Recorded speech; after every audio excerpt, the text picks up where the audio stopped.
அறத்தின் வழி நின்று வழிபடுத்த இனத்திற்கான ஒரு ஊடகம் வள்ளுவம். சப்ஸ்கிரைப் செய்து உறுதுணையாகுங்கள், பொருளாதாரம் கொடுத்து பெருந்துணையாகுங்கள். வள்ளுவம் நேயர்களுக்கு வணக்கம். அரசியல் பேசும் நிகழ்ச்சிக்கு உங்களை வரவேற்பதில் மகிழ்ச்சி. கூட இணைந்திருக்கிறார் மூத்த பத்திரிகையாளர் திரு கோட்டீஸ்வரன். சார் வணக்கம். சார் வணக்கம். நேயர்களுக்கு அன்பு வணக்கம். நல்லா இருக்கீங்க சார்? அதிமுக சரிவை நோக்கி போறதுக்கு காரணம் தலைமையும் உட்கட்சி பூசலுமா, அல்ல ஆளும் கட்சிகள், முன்னாள் ஆளும் கட்சியா இருக்கட்டும் இந்நாள் ஆளும் கட்சியா இருக்கட்டும், குறிவைத்து அதிமுகவினரை கபலீகரம் செய்கிறாங்களா? அதாவதுங்க, எதிரிகள் எதிர்த்து சண்டை போடுவாங்க, துரோகிகள் சூழ்ச்சி செய்வாங்க. எதிரிகள் எதுவும் செய்யக்கூடாது, துரோகிகள் எதுவும் செய்யக்கூடாதுன்னு சொல்லிட்டு அவங்கள குறை சொல்லி பொழுதுக்கும் உட்காந்து இருக்கிறார். அவங்க கட்சியை பாதுகாக்கணும். இது யதார்த்தம். நீங்கள் சட்ட ரீதியாக போராட்டங்கள், இல்லை ஆளுநரை போய் பார்க்குறதோ, இல்லை சபாநாயகர்கிட்ட கம்ப்ளைண்ட் பண்ணுறதோ, இல்லை வழக்காடு மன்றம் போடுறதோ, அது சட்டத்தில் அவங்களுக்கு இருக்கிற ப்ரொவிஷன்ஸ்.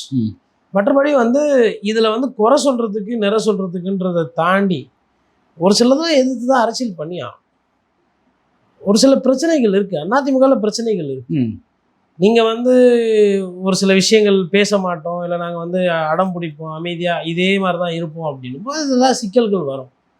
ஜெயிச்சா எல்லாரும் ஏற்றுக்கிட்டு உங்களை பாராட்டுவாங்க, தோத்துட்டா சிக்கல். நிலைமை கொஞ்சம் இறங்கி வந்தால் நிழலும் கூட மிதிக்கும்னு பாடி வச்சிருக்காங்க. ஓகே, நிலைமை இன்னைக்கு சரியில்லை. அதனால அனுபவிச்சவங்க, பதவியில் இருந்தவங்க எல்லாமே கைக்கு விட்டு போறாங்க. இதான் நடக்குது. இதில் அது அதிமுக தலைமை சரியில்லாமல் கஷ்டப்படுதா, இல்லை துரோகத்தால் விழுதா, இல்லை இவங்க கம்மு போட்டு வலிகிறாங்களான்றதெல்லாம் தெரியல. ஆனால் பணம் விளையாடுது, பணம் பத்தும் செய்யும், அரசியலையும் அதை மாற்றும் அப்படின்ற மாதிரி தான் நான் புரிஞ்சுக்கிறேன்.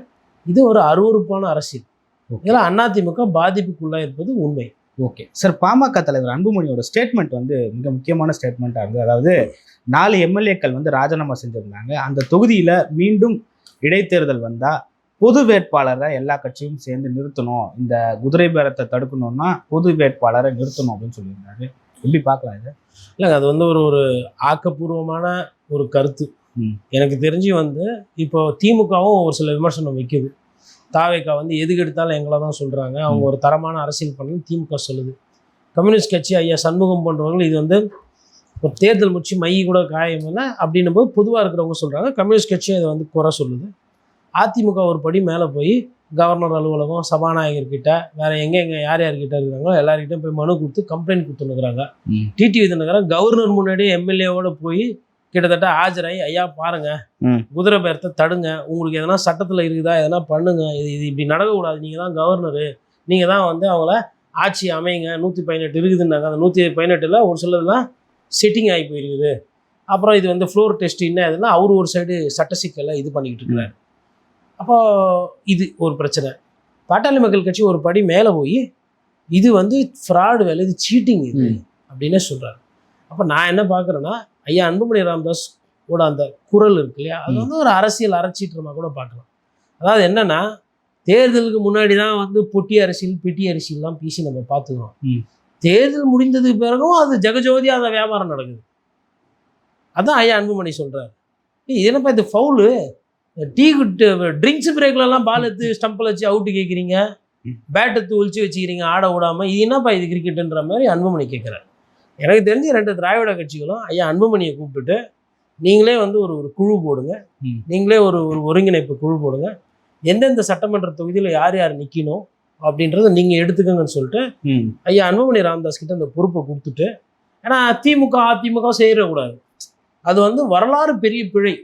ஆனால் வரவங்களுக்கு 20 கோடி தரேன், 30 கோடி தரேன், 40 கோடி தரேன் பேசப்படலாம், சோப்பால் எதனாவது வைத்து கொடுக்கப்படலாம், இல்லை பேசப்படலாம், அந்த செய்தியெல்லாம் நியாயம். ஆனால் இது இன்னொன்று, இதை அன்புமணி ராமதாஸ் வெளிப்படையாக சொல்கிறார்.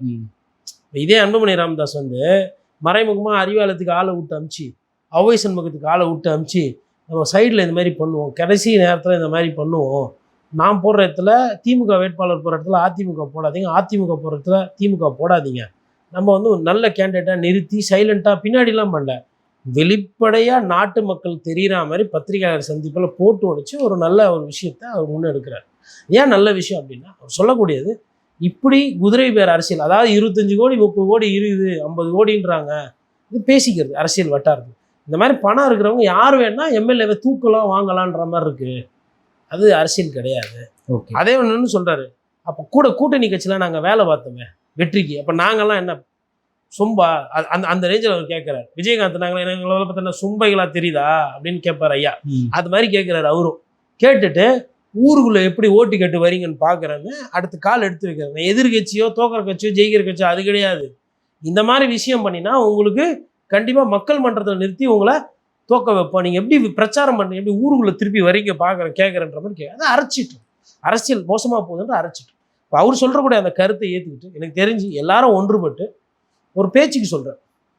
ஸ்டாலின் அவர்கள் திருப்பி எதனா ஒரு தொகுதியில் நிற்கலாம், திருச்சி கிழக்கில் நிற்கலாம், டிடிவி தினகரன் ஒரு தொகுதியில் நிற்கலாம், நாம் தமிழர் கட்சி சீமானை கூப்பிட்டு எப்பா எல்லா கட்சியும் உனக்கு ஆதரவு தரோம், நீ ஒரு தொகுதியில் போய் மேபி அம்பாசமுத்திரம் போய் நின்றுக்கும், நாங்கள் இளையம் போட்டி போடல சூரியனும் போட்டு போடல நில்லு பார்ப்போம் அப்படின்னு அன்புமணி ராமதாஸ் எல்லாரும் கூப்பிட்டு அப்புறம் அண்ணாமலையா என்னதான் உனக்கு பிரச்சனை, தனி கட்சி தொடங்க போறியா இல்லை இப்படியே தான் சுற்றிட்டு இருக்க போறியா இல்லை என்னதான் பண்ண போறீங்க சொல்லுங்க ஐயா இப்படின்னு கேட்டு மேபி அண்ணாமலையே வந்து வா விஜய் பிரச்சாரம் பண்ணுவான், வேணா நீ கூட ஜெயிச்சு போ உள்ள, நான் வரல, நான் வந்து எம்பி எங்கள் மனைவி இருக்கிறாங்க அவங்க கேட்பாங்க, எல்லாம் உட்காந்து சட்டமன்றத்தில் இந்த மாதிரி ஒரு 4-5 விவிஐபி கேண்டிடேட் போட்டாங்கன்னு வச்சுக்கோங்களேன், விஜய் தாவேக்காவுக்கு இது எப்படி ஹேண்டில் பண்ணுறதுன்னு தெரியாது.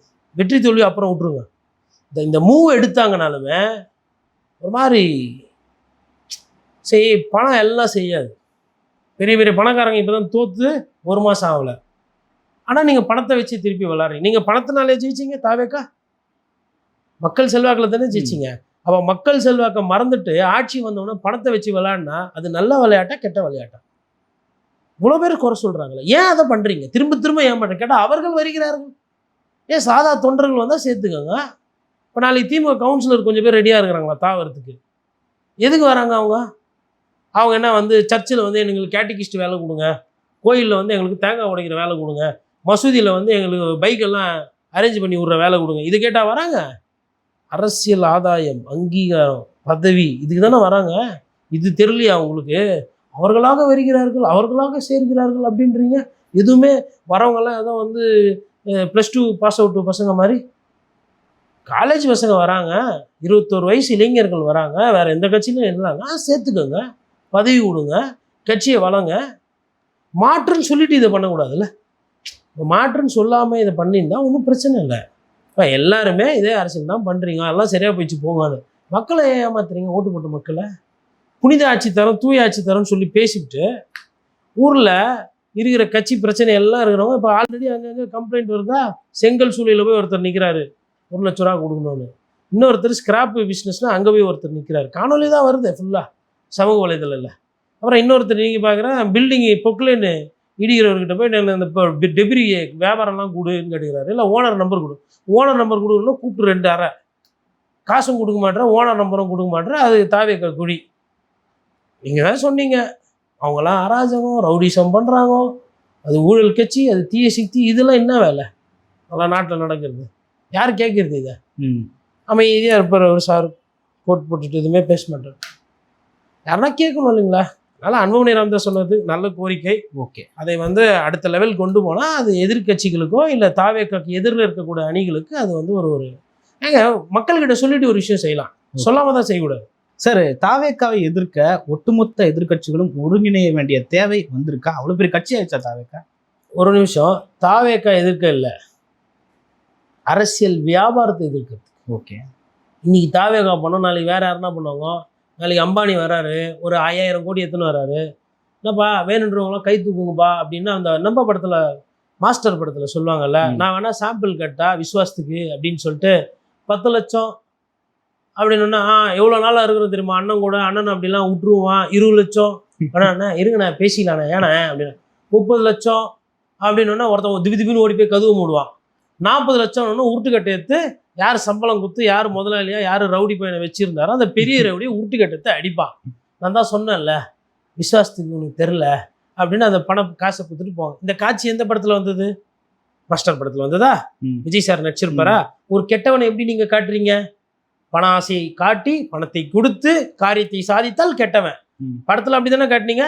ஆனால் அரசியலில் இது மாதிரி நடக்குதுன்னு அவங்க சொல்கிறாங்க, பணத்தை கொடுத்து பண்ணுறதா குற்றஞ்சாட்டுறாங்க. ஆனால் நீங்கள் சொல்கிறீங்க அவர்களாக விருப்பப்பட்டு வருகிறாங்க, இவர்களாக தானாக வந்து செய்யணும். எங்கள் ரிட்டையர்டு ஆர்மிக்காரங்க IPS IAS அதிகாரிகளாம் லைனாக வந்து சேர்ந்துட்டு இருக்கிறாங்க. உடனே ஐயா நடராஜ் போய் சேர்ந்துட்டாரு. ஐயா நடராஜ் அரசியல்வாதியாக மாதிரி ரொம்ப நாள் ஆச்சு.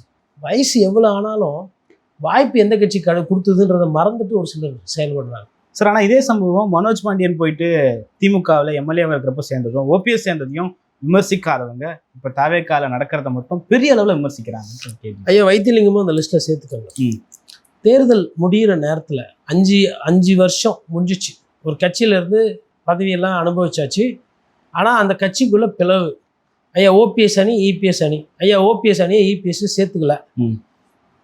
இபிஎஸ் நான் பெரிய ஆளுங்க, நாங்கள் பெரிய இதுங்க அப்படின்ற மனநிலை அவங்க இருக்கிறாங்க. இவங்க எங்களுக்கு இதெல்லாம் வேணும் விட்டாதான் அப்படின்ற மாதிரி ஒரு 2 அணி. யாரும் வெளியாள் கிடையாது, வேற கட்சி வந்து கூப்பிடல. அப்போ ஒரே கட்சிக்குள்ள 2 அணிக்குள்ள பிரச்சனை. கொறடா உத்தரவு வரல, கம்ப்ளைண்ட் யாரும் கொடுக்கல. அப்போ அவங்க ராஜினாமா பண்ணிட்டு வேற கட்சியில போய் சேர்றாங்க. தேர்தலுக்கு முன்னாடி சேர்ந்து இந்த கட்சியில ஐக்கியப்படுத்தி இந்த பதவியை ராஜினாமா செஞ்சுட்டு ஆட்சியை கவுக்கிறதுக்கு அவங்க தான் ஓட்டு போடல. மெஜாரிட்டி கணக்கு கிடையாது, 118க்கு மேல இருக்குது. அப்ப குதிரை பேரம் அப்ளை ஆகல, கொறடா உத்தரவு இல்லை, சபாநாயகர்கிட்ட மனு இல்லை, கவர்னர் கிட்ட கம்ப்ளைண்ட் இல்லை, எதிர்கட்சியா இருக்கக்கூடிய எடப்பாடி பழனிசாமி கம்ப்ளைண்ட் இல்லை, இது எதுவுமே இல்லை. நான் சொன்ன இது எல்லாமே தாவேக்காக்கு போய் ஓட்டு போட்டாங்களா அதிமுக, இது எல்லாமே அப்ளை ஆகுது. புரியுதுங்களா? அப்போது இதையும் அதையும் தான் பார்க்கணும். நீங்கள் ஆப்பிளையும் தான் கம்பேர் பண்ணணும். ஆரஞ்சு எடுத்துன்னு வந்து அதுவும் பழம் இதுவும் பழம் அப்படின்னா அது என்ன விதமான வாதம்னு எனக்கு புரியல. புத்திசாலித்தனமாக பேசுகிறதா நினச்சிக்கிட்டு எதுவுமே அரசியல்னா எல்லாம் யார் கூட வேணால் சேர்ந்துக்கலாம், யார் கூடனா போய்க்கலாம்னா அது அரசியல் கிடையாது. அதில் எந்த அறமும் கிடையாது. அப்புறம் எதுக்கு கொள்கை தலைவர்லாம் வச்சுன்னுக்கிறீங்க? காமராஜர் தான் வேலை தான் பண்ணியிருந்தாரா? இல்லை அண்ணா பற்றி பேசுங்க, அண்ணா இந்த மாதிரி பண்ணியிருந்தாரா? இல்லை எம்ஜிஆர்ன்றீங்களா? எம்ஜிஆர்னா திமுகலேருந்து ஒரு 10 எம்எல்ஏ கூட்டின்னு வந்தாரா? கட்சி பிளவுபட்ட போது கூப்பிடுறாரு, வந்தவங்க வராங்க, அவங்கள வச்சு கட்சி பண்ணுறாங்க. இல்லை கலைஞர் என்னைக்குனா வந்து இந்த மாதிரி பண்ணாரா? சரி, உங்கள் கொள்கை தலைவரில் யார் இதெல்லாம் பண்ணாங்க? இந்த அரசியல் யாரா சொல்லி கொடுத்தாங்களா? என்ன பண்ணுறீங்க நீங்கள்? ஓகே, பல்வேறு கருத்துக்களை பகிர்ந்து பண்ணி மட்டும் ஒரு கான்செப்ட். நன்றி சார். நன்றி.